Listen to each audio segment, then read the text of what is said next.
Blue Ant Media is a scrappy little Canadian company which just went public. Blue Ant boss Michael MacMillan, he with the Midas touch, is my guest this week on Brio TV, the podcast.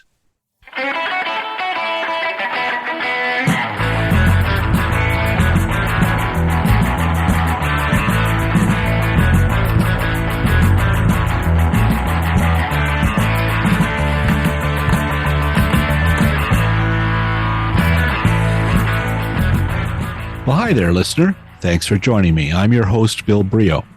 My guest today was born the very same year I was born in 1957.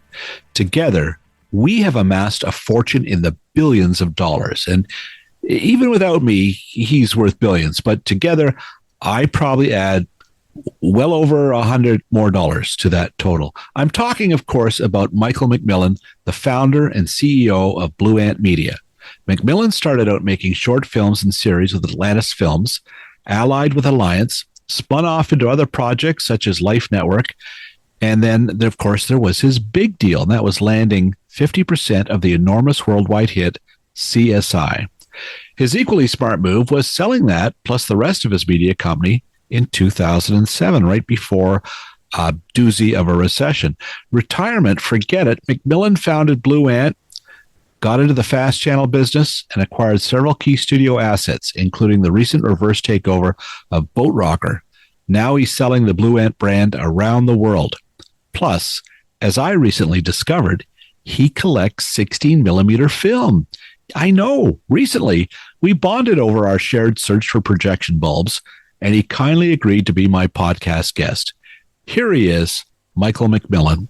Speaking, of course, Michael MacMillan, the CEO and co-founder of Blue Ant Media, and a fellow 16mm film collector. That's the important part, Michael. So, yeah, indeed. It was a delight, Bill, when I met you at that cocktail party a couple months ago, where we, accidentally stumbled over that topic, and when you began speaking about 16mm, I thought I died and gone to heaven. It was fantastic. Yeah, me too. It's when two film collectors get together, it's like the last of the tribe. It's fun. And this was a book launch for Pat Ferns, who wrote this book, The Big Picture, available at Sutherland Press. It's all about, Ferns is a guy who, 50 years, for half a century, in terms of funding and making and showing and festivals.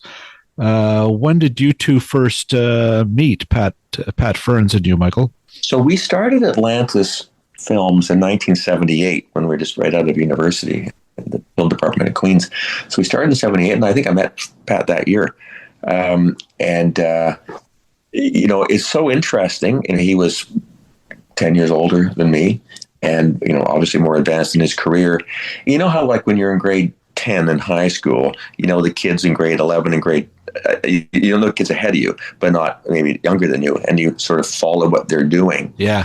And I remember in the early years of Atlantis, watching Pat Ferns and Dick Nielsen when they were Nielsen Ferns, and Torstar owned a chunk of that business. And, I've kind of followed what they were doing because they were a great, example to us. And the industry was tiny back then. So reading Pat's book, which I did like a couple of days after getting it at the book launch. Yeah. It's a history of the industry, but it's also a history of Pat and of his various companies over the years. And he would mention many of the productions that they had in the late 70s and early 80s. And I remembered every single one of them, because it was like the kid in grade 11 who was older. Like you watch the bigger kid, and it was such a wonderful journey down memory lane for me, and especially in those really nascent days of the industry where there wasn't really much of a production business outside of sponsored industrial films or what the CBC or the NFB was doing. Yeah, it's almost like he did everything you're not supposed to do, including like going to the Soviet Union back then and making major miniseries and things. Like, it is hard enough to do it in Ontario.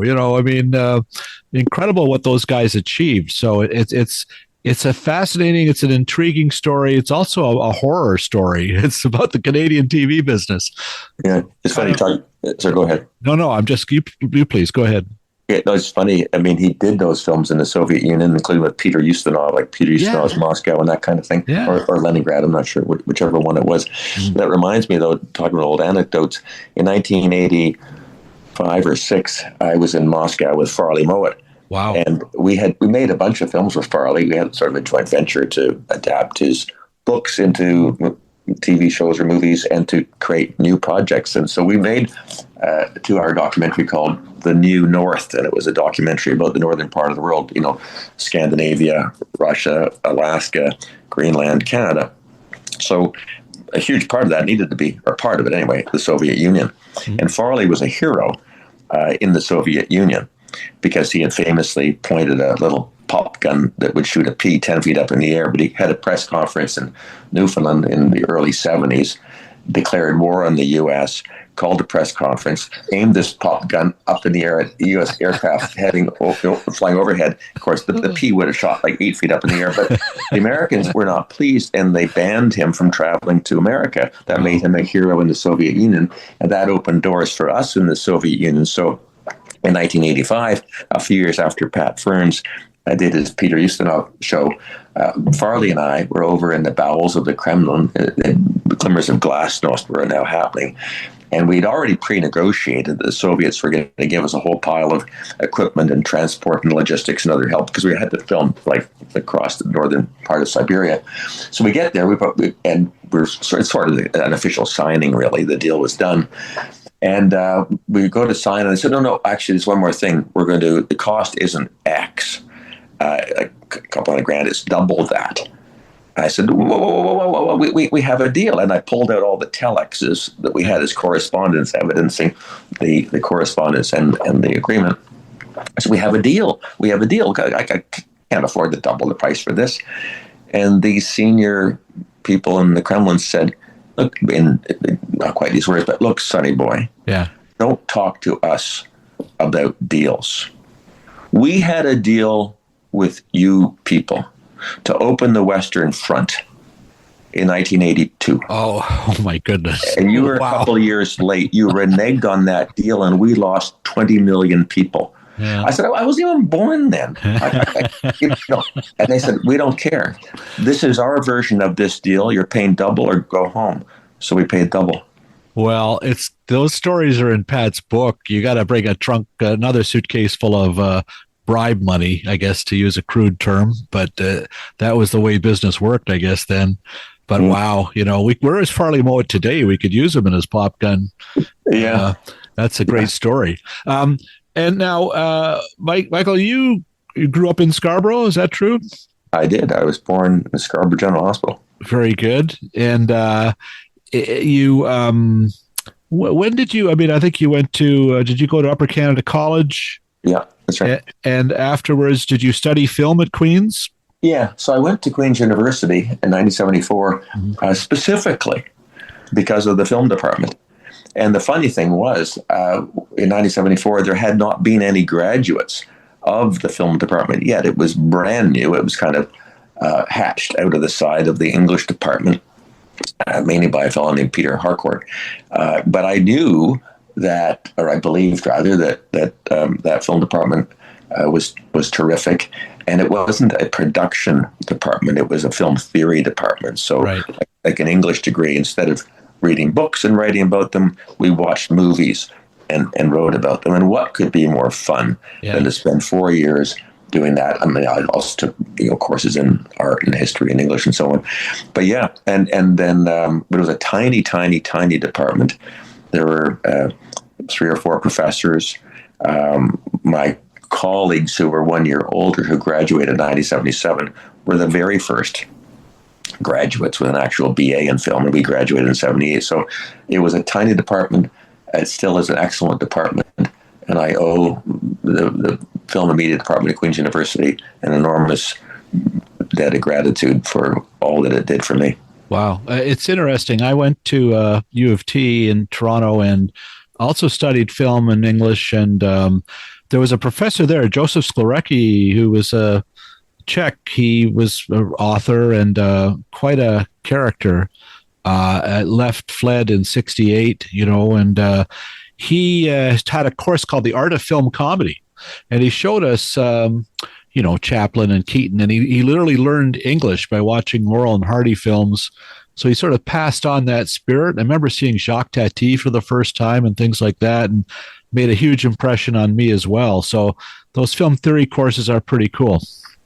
Yeah, no, they were and they are. And when you have such a tiny department as we had, we got to take the courses, but you also got to go in the evening or on the weekends or first thing in the morning and just take the other 16 millimeter films off the shelf that happened to be there, rented for the week from the film distributor.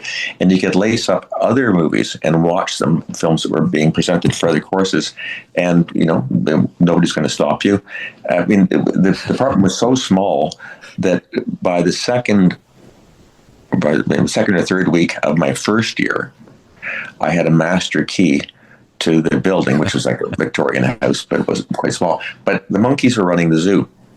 And because there were no, whatever, this metaphor is falling apart already. But anyway, it's a good one. I like it. Yeah. And when I think back about it, having the opportunity, I was an 18 and a 19-year-old. I mean, I was a teaching assistant in 2 courses in my second, third, and fourth year. But my second year, I was a TA, and my TA salary was double my total tuition. So it was, but the point of the story really is that if people in general are given the chance to participate in how things are done where they live, work, or play, if they're given some sense of responsibility, they generally will rise to it. And for me, being able to participate in the hiring of professors, in decisions around how the department was run at age 19, was a wonderful opportunity to learn to build that muscle of self-reliance and sharing and participating in decision making. And you think about people in their careers, if they're given that opportunity at an early age, it can be a super duper useful thing, and probably more useful than the official things they're actually studying. And I think there's something about studying at a school that's not like the front and center film school, right? Like it's sort of the afterthought program. But, if you're in with the right people and the right inspiration, did somebody have a Bolex in the school? Did you start actually filming at this point, or? Yeah. No, there was a Bolex. There was an Arri. Nice. Wow. There was a Nagra recorder, sound recorder. There was a Steenbeck. There was a Moviola. Moviolas, and we had a Steenbeck. And I would go there at night and work on my films, not as part of the courses, but just to get in and use the equipment. And so I go and buy film and put it in the camera and make films. I'd been making Super 8 films since I was 14 years old, but it was in my second year at Queen's that I made my first 16 millimeter, back to that topic, film. And it was a sort of a 22-minute film called The Academic Cloister. And it was a critique of universities in general, but also Queen's, and sort of saying that universities tended to encourage rote memory, regurgitation of stuff instead of encouraging active, thought and criticism and critique, and everything from the lecture hall to the examination hall to how social life and sports were organized. And it was a 22-minute film called The Academic Cloister. And that year, I and 3 other students co-ran Orientation Week at Queen's.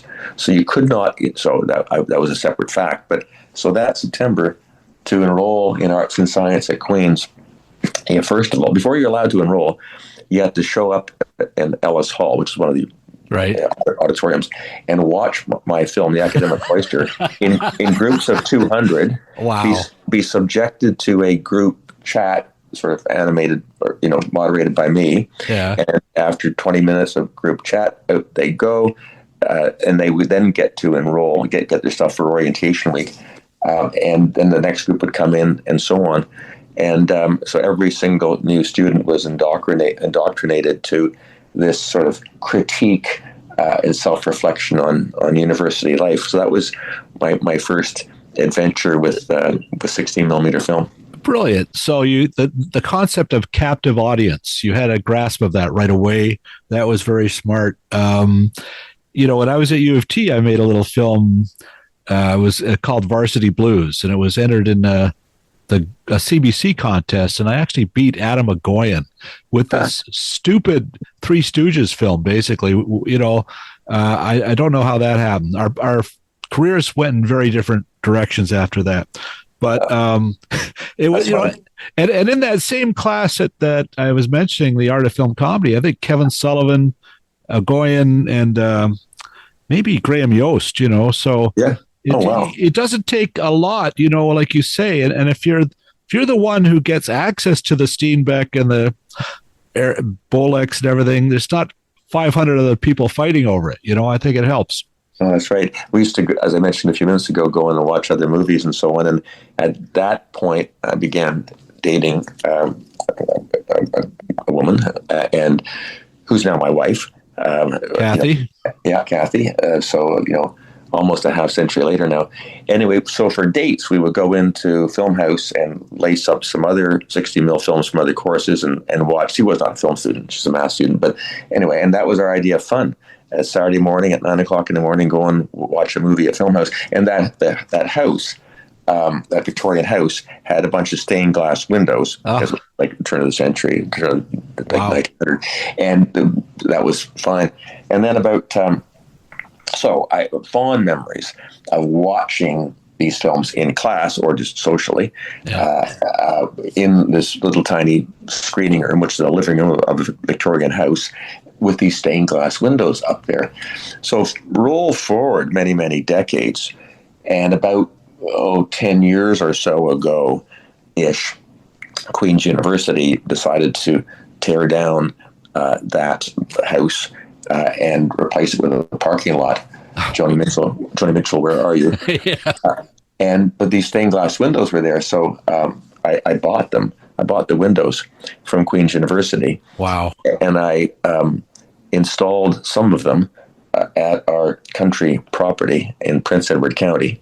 Wow. And Queen's gave me the set of rewinds that was in the projection booth in that main sort of theater / room at Filmhouse. And I installed in my country property in Prince Edward County a 16 millimeter theater with a proper, projection booth and screen that comes down.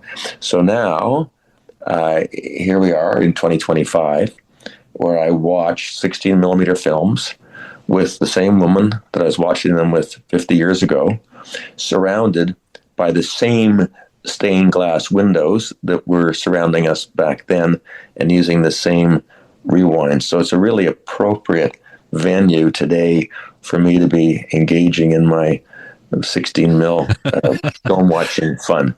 This is a beautiful love story. I think you should make a movie about that. It's fantastic. I love that idea. It is a sacred thing, watching 16 millimeter film, and pretty cool. You were able to scoop in and grab those windows. Wow. Back in a moment with Blue Ant boss Michael MacMillan.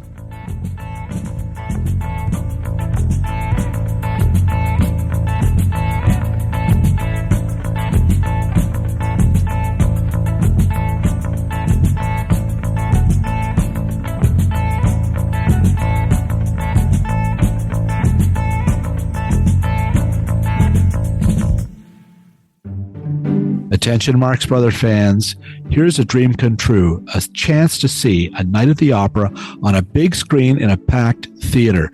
It's coming up on Sunday, September 21st. It's going to be the Westdale Theater in Hamilton. They're celebrating their 90th anniversary, and they're going to go back to 1935 and show a film they actually showed there, A Night at the Opera. See it now in a fully restored print with some shorts, a newsreel, a couple of cartoons, a live-action short with Laurel and Hardy. I'll be there. I'll be providing the shorts in 16 millimeter. See the Marx Brothers Sunday, September 21st, 7 p.m. You don't even have to say the Sacred Void. For more information, go to thewestdale.ca.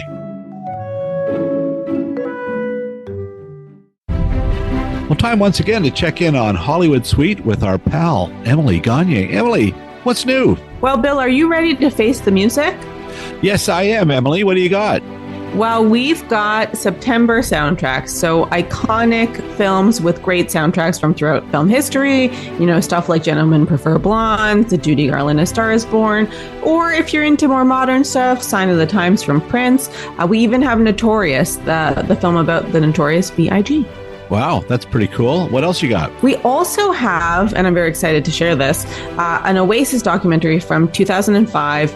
If you have been following the Oasis news cycle, they're touring again. It's really hard to get tickets, so why not just watch their show from the comfort of your own couch? Well, there you have it. Consider Hollywood Suite an oasis of great music. All this month, right, Emily? Right, Bill.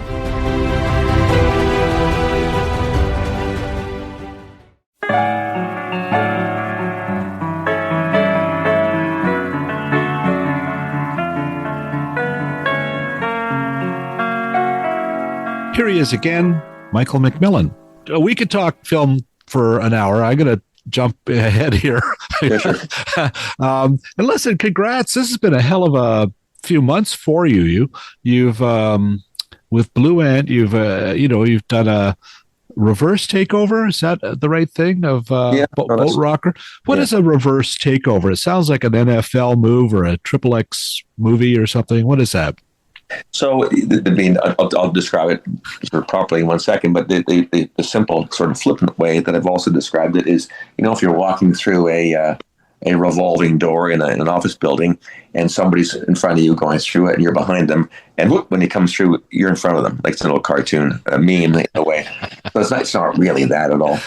So a reverse takeover is when one company, usually a publicly traded one on the stock market, when one company and another company come together and join, and it's done through the structure usually of the public company buying the other company, right, and issuing the shareholders, and so to pay for that purchase, it issues shares of itself to the shareholders who owned the company that they're buying. But because the company they're buying is significantly bigger than the company that's doing the buying, you have to issue a lot of shares to the company that you're buying. And thus you issue so many that actually your new shareholders become a majority of all the total shareholders. So that in this case, after we did the reverse takeover with Boat Rocker, I and the other Blue Ant shareholders received enough shares so that we had approximately 75% of the total shareholding, and we had the voting power to control it. And then in this case, it was our management team and our board of directors and so on. They continued. So, and then we changed the name of the company to Blue Ant, and that was that. But it's the one company buying another, but actually the company that's being bought really ends up with the majority stake in the business and ends up running it. Wow. And that, by the way, that was the same. And RTOs are very uncommon. You asking the question didn't surprise me because you never hear about them. But weirdly, in 1998, with my company Atlantis Communications, which was public on the stock market since 1993, we also did a reverse takeover with Alliance. Same structure, or very, very similar. Mm-hmm. So we created Alliance Atlantis in 1998, also with an RTO. So it turns out that I specialize in RTOs. Well, congrats. And I ran into one of your guys, your chief operating officer, Jamie Shuella, at a TIFF event the other day, and he had just come from with you ringing the bell on Bay Street, right? You guys got to open the stock exchange? Yes, that's right. Jamie's a fantastic executive.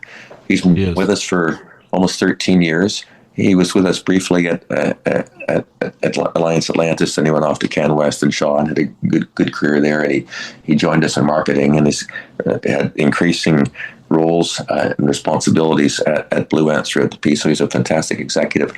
But yeah, he and I and 20 of our other senior colleagues at Blue Ant had the fun of going down to the Toronto Stock Exchange last Friday. We could go today. And we rang the bell. And of course, as you know, there's not really a trading floor on any stock market anymore with people handing bits of paper to each other. It's done through machines. So instead of a bell, it was an illuminated sort of piece of plastic about a foot long. I don't think it was connected to anything, but when we touched it, it lit up. And we chanted and whooped and hollered and had fun. And then a whole pile of confetti came down on us. The confetti was huge. The confetti was each piece was half the size of a dollar bill. Anyway, it was great fun, and it was just. And I think the TSX or other stock exchanges encourage new issuers. So we'd be a new issuer as of very recently, to have the fun of ringing the bell. And it's a minor sort of PR stunt, really, I guess.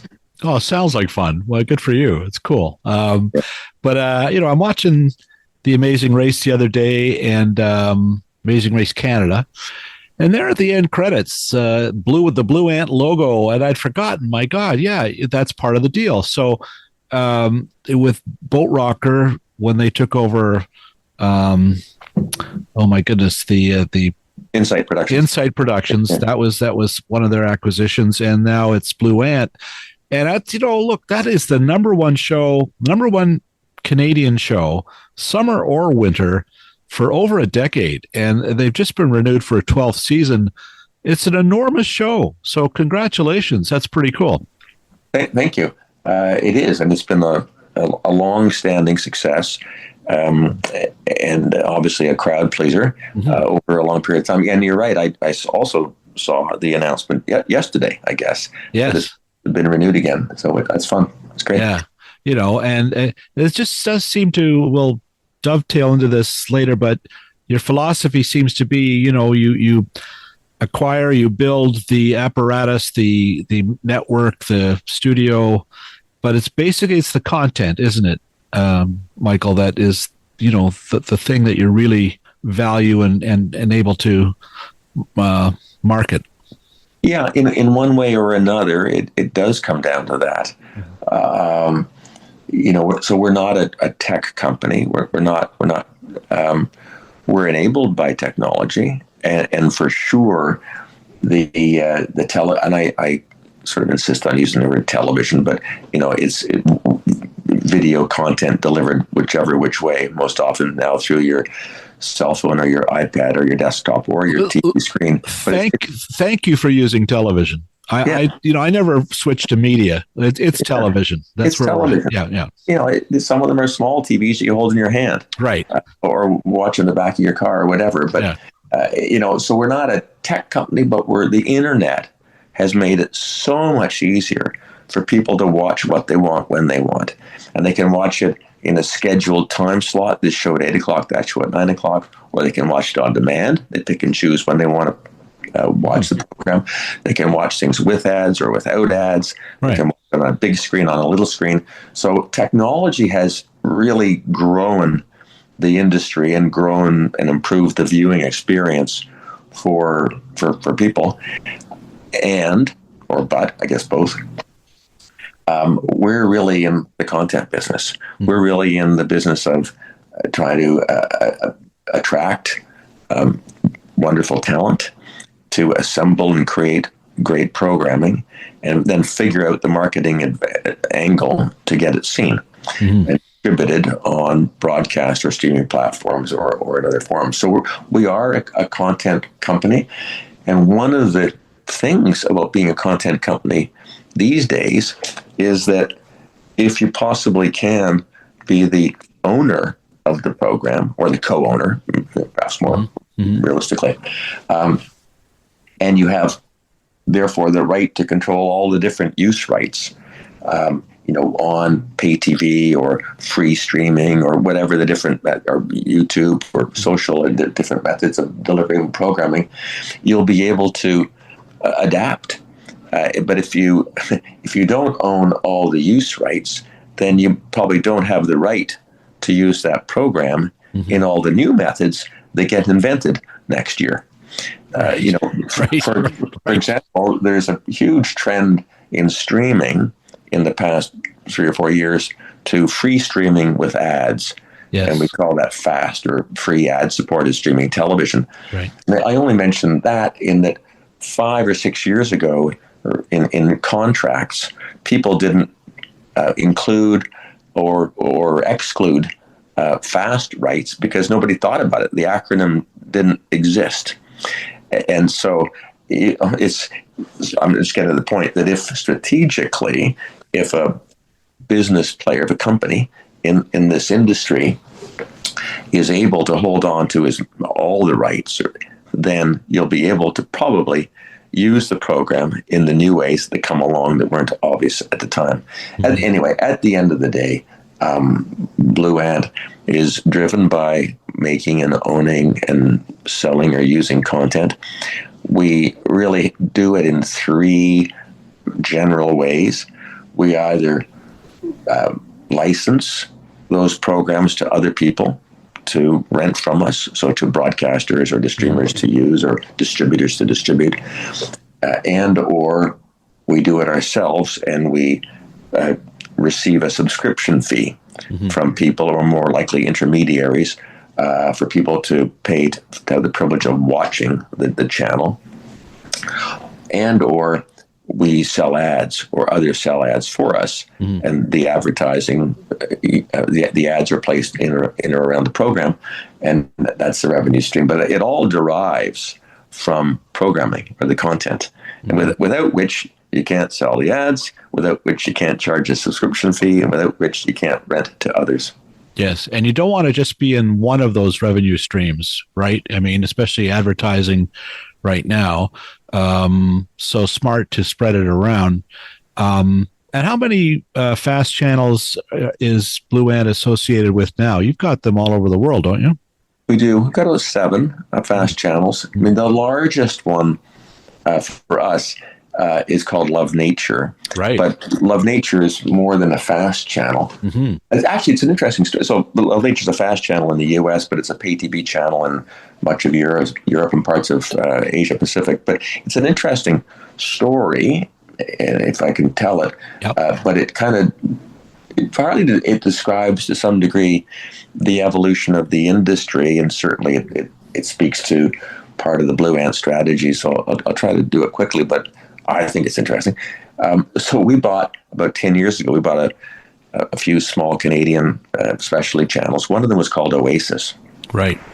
And it was a beautiful little Canadian specialty channel, just in Canada.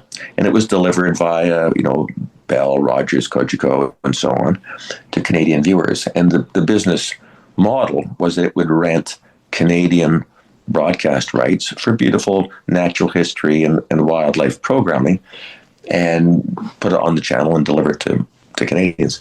And we liked the category, nature and wildlife, but we thought, well, this is a limited business model because you can't expand it outside. It's Canada only.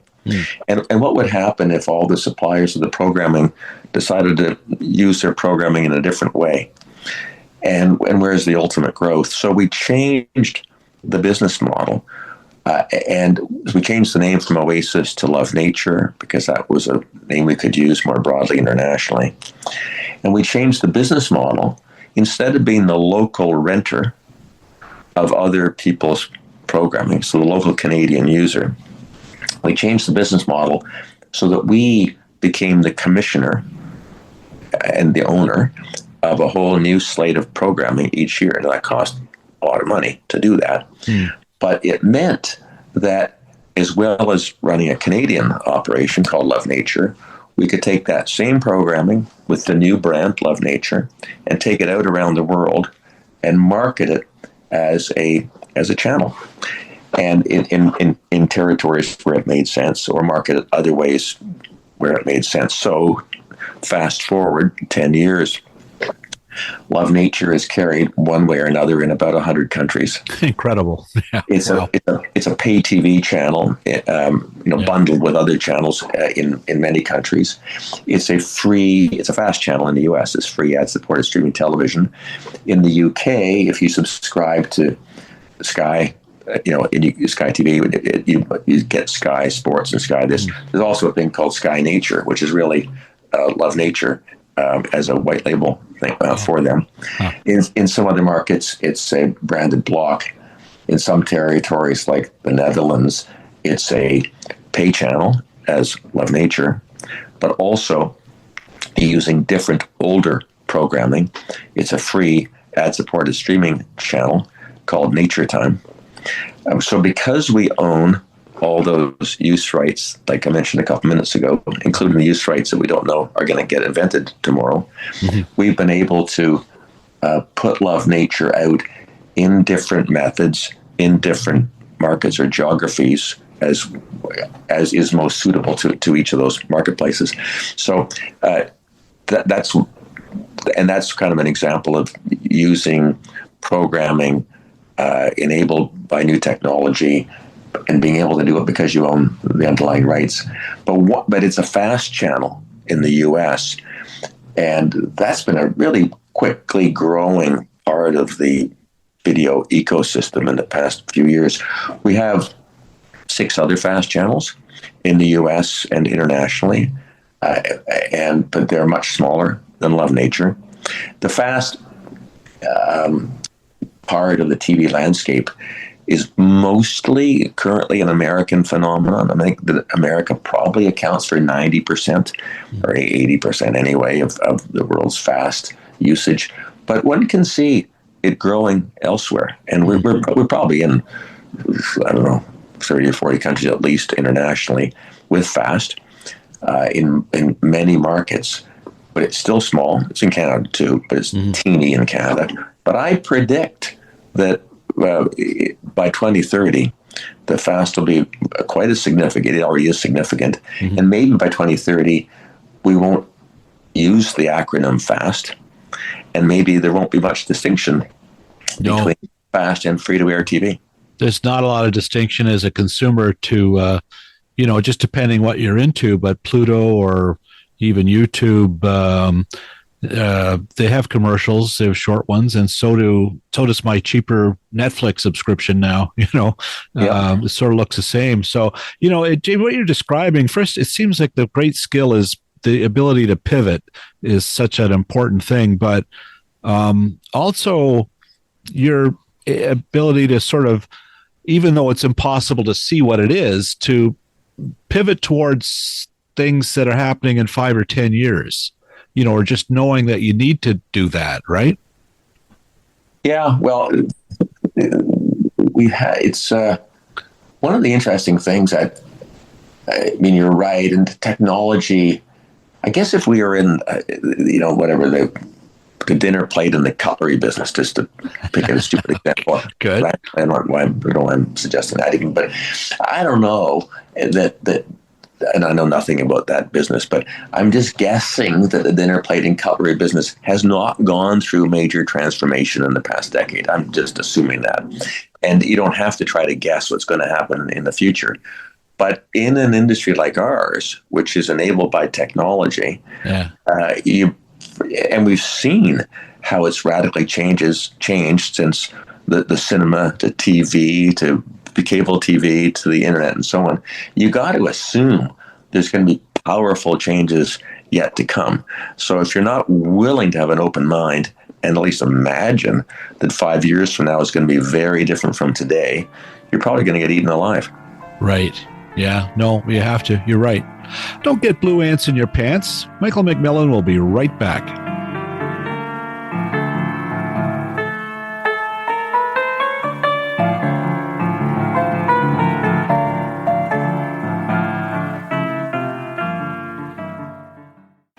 Have you been watching NCIS Tony and Ziva on Paramount Plus?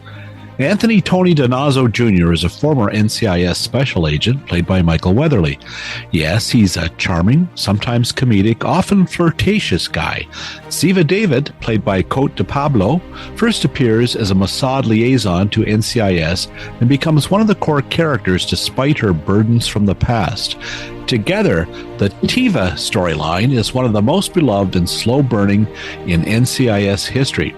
Catch up with Tony and Ziva as they take their act to Europe, where, between all the banter and bickering, they continue to take on the world in this new series. And remember, there's a mountain of entertainment on Paramount Plus.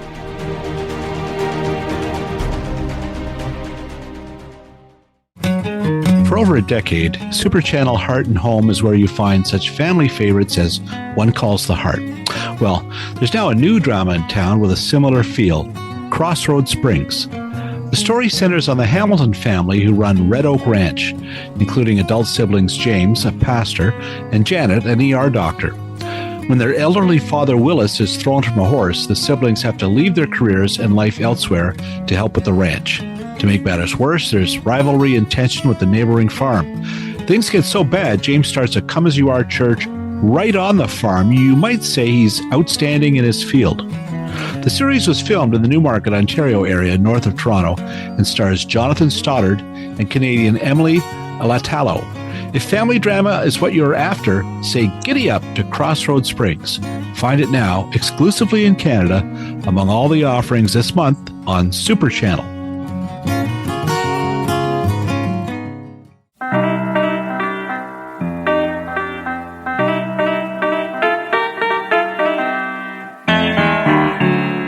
And we're back.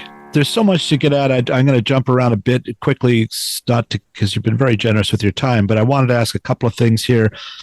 You're, at Atlantis, you started making the films. You were winning awards for them, and so you knew the content business from the ground up. And then with Atlantis and Atlantis Alliance Atlantis distribution and everything else. But then there was this great opportunity, and this has fascinated me with CSI. I've been to the Television Critics Tours. Bill Carter's a good buddy, and he has that book, Desperate Networks. And he talks about how CSI came to be, that it was sort of Les Moonves, a last-minute decision. He was showing the new 2000 season to his buddy Phil Rosenthal from Everybody Loves Raymond. And he says, "Oh, here's the last show. It's got Tony Danza. He's playing a cop." And Rosenthal said, "Oh, that guy again." And Moonves says, "Well, we got another one." And he popped in the CSI tape. And Phil's, yeah, that one. And then the next day, it's on the CBS schedule. Is that a true story? Do you know? I don't know if that's a true story. It's a good story. So it's a great story, yeah. Let's say it's true. Okay. I don't know. But another story that is true is that almost like 25 years ago this week, I think it was, by the way, that CBS and Jerry Bruckheimer and a production unit within ABC, Disney, had produced the pilot for CSI. Yeah. And the pilot looked good. And okay, let's go to series. And that the people in command at ABC Disney decided that they didn't really want to actually continue being in the project since it was on CBS, which they already knew in the first place. So I don't understand how that could have been. Right. But anyway, who knows? And Nancy Tellem, who was programming chief under Moonves at CBS, contacted us and said, "Hey, we got a problem." And by the way, at that point, Alliance Atlantis was one of, if not the, but certainly one of the major producers and suppliers of original television movies and miniseries for the CBS network. Okay. And we happened to be their distributor of TV programming into Canada. The point is, we knew them well and they knew us well. Good. We were in their offices often and we had a good relationship. So in the school of management of turn to the people who you know already. Yeah. They asked us, "Hey, would you step in and replace the ABC Disney entity as the co-producer, but more importantly, as the co-financier and the co-owner worldwide, including being the co-owner in America, like worldwide." And for us, it was just another TV show. We'd had another series canceled the previous week by our European partners. It doesn't matter the details, but anyway, Right. and we kind of had more than one hole, as it were, in our production plans. And so we just thought it was another show, and we make shows, and in baseball parlance, you assume if you get on base, that's great. If you could turn it into a double, it's a miracle. And so we said yes, really, to be nice to CBS, and since they wanted a partner, and then the rest was history. But this, I mean, in retrospect, it seems like a no-brainer, but really, this would have been an enormous gamble, right? You're looking to finance half a show, and you must have had to think about it, or did you just really see the potential right away? No, I mean we always see potential. That's why we're optimists. That's why we call us producers. So we saw potential. Did we see any special out of the ordinary? This thing is going to be. No, we did not. So no, we didn't. But it looked like a reasonable idea. It looked like it was a good pilot. Like, why not? This is good as anything else we could get involved in. So why not? But we did. It didn't have massive hit written all over it. And if it had, we, I suppose, might not have been given the opportunity to take that risk. So you're right, Bill. It was a risk. Luckily for us, it was a knowledgeable, or a thoughtful risk, and we knew. And we had a gap in our distribution pipeline, so we were looking for something to fill, for international sales, and it was with a trusted partner, CBS. So, there were a lot of reasons to say yes to it. Look, it's maybe television. It was an oil well, like it was maybe the ultimate oil well. Like, I mean, it was the biggest show in the world. Right? Yeah, maybe still is in some places. You're correct. So pretty good decision. And how soon into this did you meet Anthony Zeiker, the creator, the guy who ran the shuttle at the Vegas, one of the hotel casinos, who came up with this plan? I would run into him on the television tours, and he could sell butter tarts to Canadians, right? Did you meet him early on?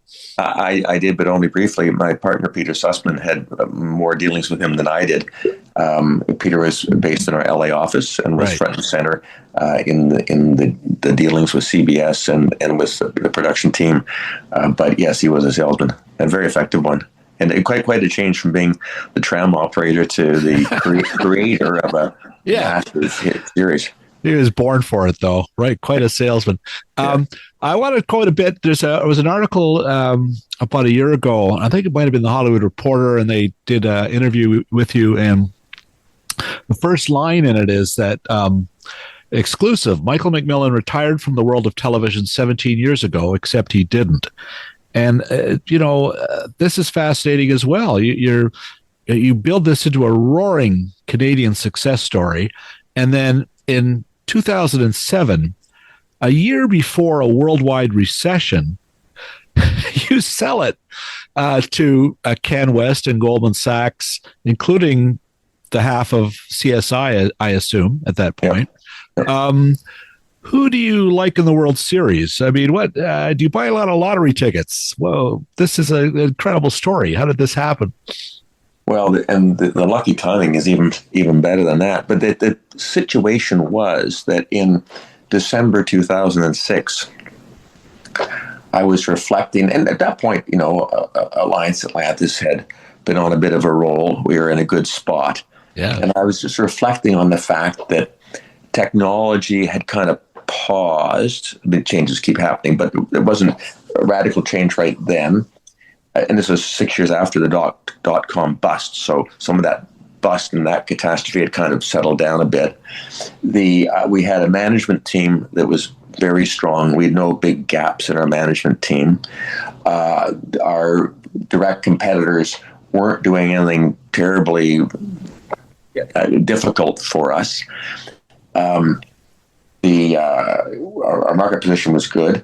The capital markets were crazy. The stock market was very, very buoyant, and the debt market, so the people lending money to companies, had lost its mind, and lenders were willing to lend up to 8 times earnings to people to buy other companies, which is just insane. And the point is, the world, and there was geopolitically, things were calm. 2001 was kind of receding. 9/11 was receding a little bit. So I thought, wow, this is like the perfect time. And the capital. And I went to and a friend sent me a video Christmas card, I guess you'd call it, that an American financier whose name escapes me right now, but has sent around. And it was done to the song of, raindrops keep falling on my face, raindrops keep falling. But it was liquidity keeps falling, and it was pictures of dollars and pounds and, money falling from the sky to the capital markets with that song. And it was just making fun of it. And that was a Christmas card joke. But I thought, wow, the world is insane. The capital market, this is going to blow up. And so I went back to my office and told my colleagues at Alliance Atlantis and our board, I said, we are going to sell the company and we're going to sell it now. And that was about the first week of December 2006. So everybody thought I'd lost my mind, but we did that. We put out we announced quietly to people that put your bids in by Christmas Day, which was quite annoying to most folks. and we got the bids in, and we accepted a bid from Can West and Goldman Sachs in early January and announced it. It took us 8 months to close because it was very complicated, because it was a complicated company. And they paid $2.6 billion, including assuming $300 million of debt. But so it was a large deal and a complicated deal. And to get through all the different pieces, it took us until the middle of August 2007 when it closed. And it turns out that the credit markets, these are the markets that were financing people at 8 times earnings, shuddered to a halt the next day. And that credit market collapse in August of 2007, or that shuddering to a halt, not the collapse, but just the shuddering to a halt. And a bunch of deals were pulled like that week. MGM was doing a financing, and were other companies not in the media world. And then that shuddering, the vibrations from that, if that's the right metaphor, continued through 2007, and by September 2008, things blew up entirely and Lehman collapsed and so on. But it was like we used to joke about it, the last helicopter out of Saigon. Right. I think it was August 14th or 16th, 2007. But anyway, the timing was remarkable. And if I hadn't initiated it in December of 2006, we wouldn't have got the bids. And by January, we wouldn't have closed in time, and the deal wouldn't have closed. Wow. Timing matters. It sure does. So someone once told me, buy low, sell high. Wait a minute. Let me write that down. Oh, that's a great idea. It's a good line. Yeah. Oh my God. So what does it mean, Michael, that you're back with both feet into this game? Obviously, this is sort of the reverse of 2007. Then is it, or is it just? It's maybe, for me, I kind of picture this as more like 1993 for me, and that is the year that we took Atlantis public, and we did so because we'd been at it for 15 years. By the way, we took Atlantis public after 15 years, and we took Blue Ant public after 15 years. Wow. So, wow, interesting. I'm at least reliable in one thing. But we went public back then because we saw the industry evolving and new opportunities. And we thought, we're a decent company, but there's more opportunities than we can afford to grab. And if we wait until we have the resources internally to grab those, then those opportunities will have wandered along and won't be available to us. Now, also, several other companies in the Canadian TV space had gone public that year, so there was a little bit of positive noise in the environment. And, going public back then for Atlantis was a very good, it was a hard, being public is super hard. It's a grind. you get the public scrutiny and sometimes the negative short-termism that comes with it. But on the other hand, it can be very, very helpful if you prove yourself to be a reliable steward of capital. You have access to capital in a way that we didn't as a private company. So today, think about it. The media space is in significant change. Some call it turmoil or headwinds. Others will call it opportunities. But the reason that Blue Ant went public this summer with an RTO is that we hadn't raised any equity since 2016. So the past 9 years, we've grown our business through internally generated cash from operations or the occasional sale of an asset. And we looked out and saw what we perceived to be material opportunities in the industry. And even though we are generating cash from earnings, it wasn't enough to seize those opportunities. And like 1993, we thought, well, if we wait 5 years until we have the internally generated cash, those opportunities won't be with us anymore. Plus, it was an opportunity in general to have access to permanent capital, which if you're trying to build a company for the long haul that's sustainable, durable, has the real prospect of growing to be a significant player, having permanent capital can be a very helpful thing. So it's similar in that way. You have to grow those deep pockets for sure. And Michael, we've talked generally, you mentioned about, the great success with Love Nature and world markets and territories. And as part of what gives you optimism now, the idea that Canadians are used to making content on a Canadian dime, that we can make shows, content that maybe costs not as much, but are on a par creatively. Is that how part of your thinking in terms of selling all over the world these stories that are Canadian now, that it's affordable and can be done without, just spending too much? Yeah, I mean, maybe. I would hate to think that our main advantage is that we can do things cheaply. And I know you're not saying that exactly, but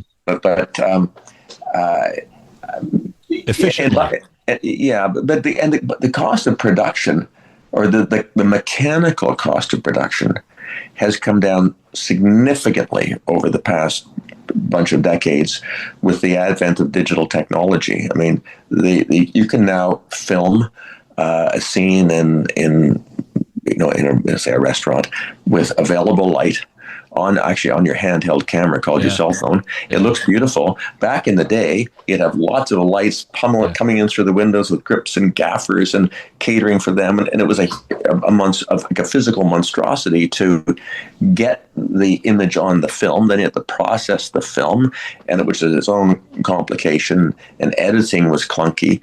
And there's so many costs of just making it, and today those costs have been reduced significantly, and they will reduce some more through the judicious use of AI as opposed to the inappropriate use of AI.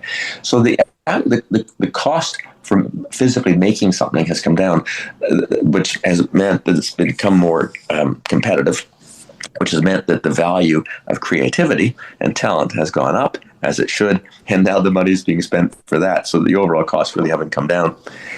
So I don't know. Canada is a cost-effective place.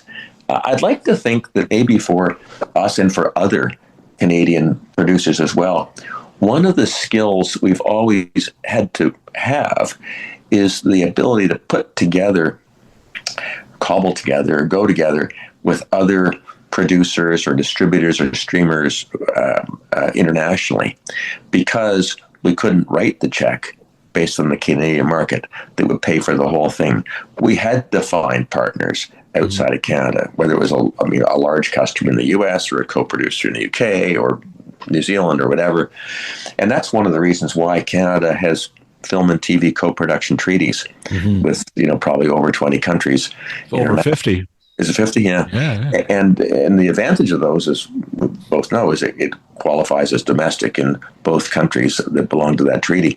So whether it's through treaties, whether it's through our cultural relationships with the Commonwealth and the Francophonie, whether it's being right next door to the U.S. and looking American, if we choose to look that way, there's but a lot of advantages that allow us to partner with others elsewhere in the world.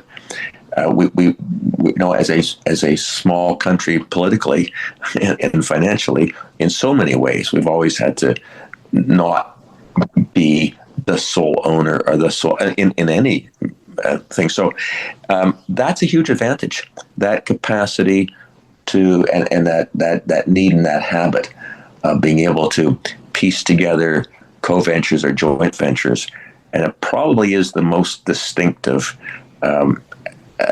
attribute of successful Canadian producers. And would it be pushing the idea, maybe, we're at a unique time, it's elbows up, all of that, and maybe partnering outside of the United States with many other countries? Is this maybe an opportunity that needs to be looked at seriously more than it would have been a couple of years ago? Yeah, I think so. Maybe partly because of the elbows up and the overall political uncertainty of that. And in general, I've always found that from my Atlantis days to Alliance Atlantis, now at Blue Ant, we were talking half an hour ago about having three general sources of revenue: licensing fees from people who rent programs from us, advertising and subscription fees. So similarly, having a diversified range of production partners or streamers or broadcasters who are renting or co-creating the shows with us.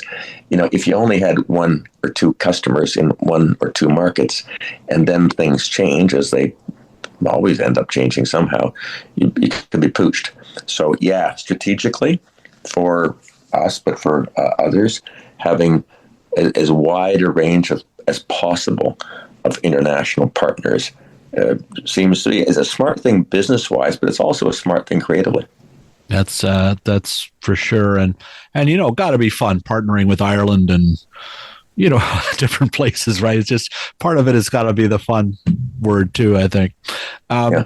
Michael, thank you for all of this knowledge and information. I'm going to just end by asking you, what is your favorite 16 millimeter film in your collection? What's the one that maybe that you treasure the most? Well, gosh, that's like, I guess I'd say the one that gets screened the most, let's say. Okay. That's one way of looking at it, is Psycho. Wow. Hitchcock. We probably watch it at least twice a year, if not more. And I know that it gets screened other times by our children, who are grown adults, but with their friends. But it holds up. But that gets screened maybe the most. Casablanca gets screened, a lot. Wow. It's some of the sort of predictable, tried and true classics. Yeah, Psycho and Casablanca are two films. They're like chewing gum in that they stick, right? You can't walk away from them. If you start in on them, if you trip over them on TCM, I'm locked in for the next 50, 80 minutes, whatever it takes. They're evergreens, right? Yeah, and another one also, a completely predictable classic is Citizen Kane. It also gets good usage. Pretty cool. Well, I envy your collection, Bill. It's much larger and more daring and comprehensive than mine. So I'm envious. Well, I pivoted to television and trying to get original prints and commercials many years ago, and now it's gotten crazy. A fall preview reel went on eBay for 1964 ABC. This is a half-hour film. It had the Addams Family and things like that on it. Went for over $800 US, and oh my goodness, So it's gotten a little nuts, but it's a very rewarding hobby, and very cool to have prints like that. I have the trailer to Psycho. I don't have Psycho. And my trailer is a dupe. And boy, it would be fun at this point. You want to find the original and the cleanest and clearest, right? Yeah, mine are not the cleanest and the clearest. Well, either way, it's still fun to watch and share with friends. Michael, thank you so much for your time today. It's a pleasure talking with you about all of this. I've learned a lot, and we could go on, but I'll let you get back to running Blue Ant, and congratulations on great success. Be really excited to see what's happening in the coming months, and best of luck with everything. Thank you, and I look forward to keeping our chat going about 16 millimeter film too. That would be great. Thanks, Michael.